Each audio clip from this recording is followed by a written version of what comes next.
Everyone remembers the genius. Nobody remembers the boy standing right next to him. Georgie Cooper was in almost every episode of Young Sheldon. And yet, if you stopped 100 fans on the street and asked them what Georgie actually wanted out of life, most of them couldn't tell you. That's not an accident. That's the whole story. Because somewhere between the science fair trophies and the Genius Child headlines, one kid in that house quietly disappeared in plain sight. And what happened to him, what he became, what he was forced to become, might be the most tragic character arc the show never spelled out loud.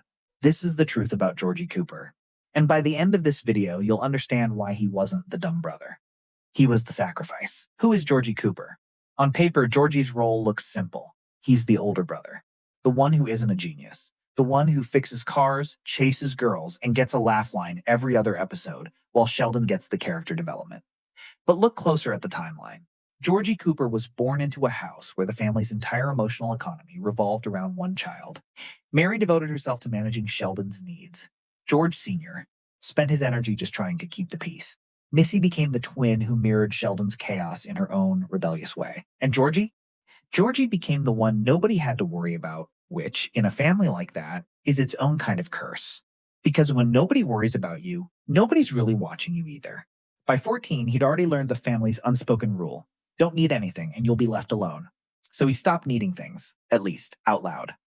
He built a personality around being easygoing, hustling for cash, chasing girls, laughing off insults. It looked like confidence. It was armor. And that's where the real story starts. The hustler was never just hustling. Georgie's first real storyline of substance wasn't about Sheldon at all. It was about money. He sold fireworks. He ran schemes. He forged a fake ID to sneak into a rock concert and later to work jobs meant for adults. On the surface, it's comic relief. A charming teenage grifter. But ask yourself, why does a 14-year-old need cash that badly? Because in the Cooper household, love was conditional on achievement, and Georgie knew he'd never win that game. Sheldon had already claimed achievement. So Georgie found the only lane left open to him: provide. If he couldn't be praised for his mind, he could be useful with his hands and his hustle. He could put food on the table, fix the family car, bring home money when George Sr. was between jobs. That's not a class clown.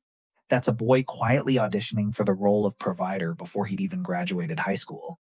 And it worked a little too well. Because the more useful he became, the less anyone asked if he was okay. The fatherhood nobody prepared him, for then came Mandy. And then came a pregnancy neither of them planned. Georgie, barely out of his teens, became a father before he'd ever gotten the chance to figure out who he was without his family's shadow attached to his name. Here's the part that gets glossed over. Georgie didn't run. Think about that for a second. This is a kid who grew up watching his own father struggle with responsibility, watching his mother hold a fracturing household together through sheer will. He had every excuse, every generational precedent to bail. Instead, he stepped up, clumsily, imperfectly, but he stepped up. Why does that matter? Because it reveals something the show never says outright. Georgie was terrified of becoming his father, and that fear pushed him to try harder than anyone expected. The screw-up brother became the one Cooper sibling who chose commitment before it was easy, before he had money, before he had a plan. But choosing commitment doesn't erase the terror underneath it. And that terror of failing a child the way he felt failed never really left him. Now here's where it gets uncomfortable. Because everything you've seen so far, the hustling, the fatherhood, the jokes, that's just the setup. The real gut punch of Georgie's story hasn't even happened yet. There's a moment coming, one buried in a single conversation, one line of dialogue most viewers scrolled right past, that reframes his entire childhood. It's the moment we find out exactly how much Georgie sacrificed, and exactly who asked him to sacrifice it. Stay with me, because once you see it, you can't unsee it. The business empire built on silence. Fast forward. In Big Bang Theory canon, we learn Georgie eventually becomes wealthy, building a tire business empire that outperforms everyone's expectations, including his own family's low opinion of him. Sheldon, the genius, mocks it, calls it beneath him, refuses to acknowledge it as real success. And here's the cruelty hiding in plain sight. Georgie built something real, tangible, self-made. And the one person whose approval he probably wanted most dismissed it instantly, without even looking at the numbers. This is the tragedy of being the normal one in a family obsessed with genius. Your success only counts if it looks like theirs.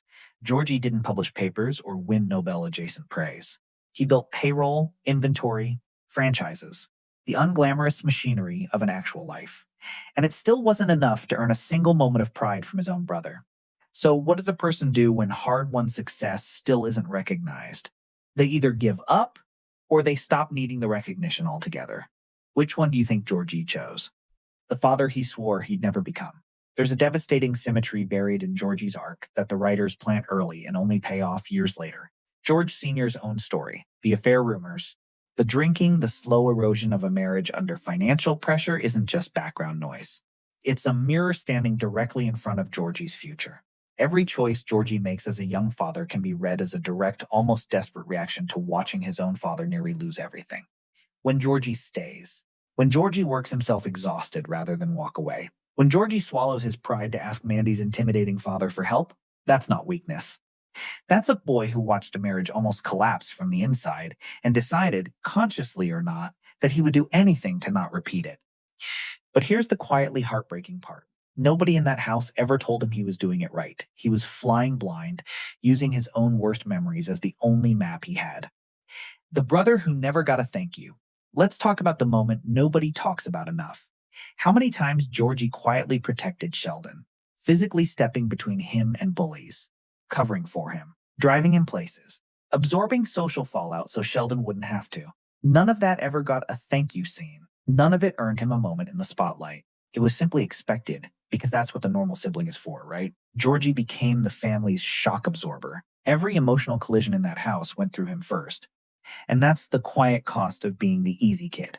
The family doesn't thank the shock absorber. They just keep driving on the assumption it'll always hold.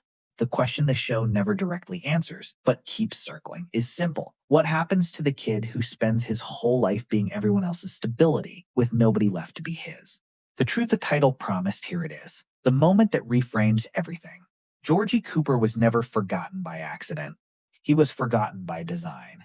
A role the family unconsciously assigned him the moment Sheldon's genius became the household center of gravity. Every dollar he hustled, every diaper he changed at 19, every business decision he made alone, all of it happened in the blind spot of a family too consumed by one extraordinary child to notice an ordinary one, quietly becoming extraordinary in a completely different way. That's the real twist. Georgie isn't the show's comic relief. He's its most quietly resilient character. While Sheldon got tutors, therapists, and endless patience, Georgie got nothing but expectation and somehow built a life, a business, and a family out of it anyway. The forgotten son wasn't the one who failed. He was the one who succeeded without anyone watching. What Georgie's story really teaches us, Georgie Cooper's arc isn't really about tires or fake IDs or teenage fatherhood. It's about what happens to the sibling who never gets to be the main character in their own home. It's about how quietly capable people get overlooked simply because their struggles don't come with a scoreboard. And maybe that's why so many viewers quietly relate to him more than they expected to. Because most of us aren't the genius in the room. Most of us are the ones holding things together in the background, hoping someone eventually notices. Georgie's redemption isn't a single dramatic scene, it's cumulative. Every year he shows up, every responsibility he doesn't run from, every quiet win nobody applauds. That's not a lesser story than Sheldon's. It might be the more human one. If this is the first time you've actually seen Georgie's story laid out like this, not as the funny brother, but as the kid who quietly held an entire family together, let me know in the comments, which moment hit you hardest? Was it the fake ID, the fatherhood, the tire shop nobody respected? And if you want the next deep dive, because there's another Cooper sibling whose story gets buried even deeper than Georgie's, subscribe because that video is coming next, and it might be the most overlooked arc in the entire universe of this show.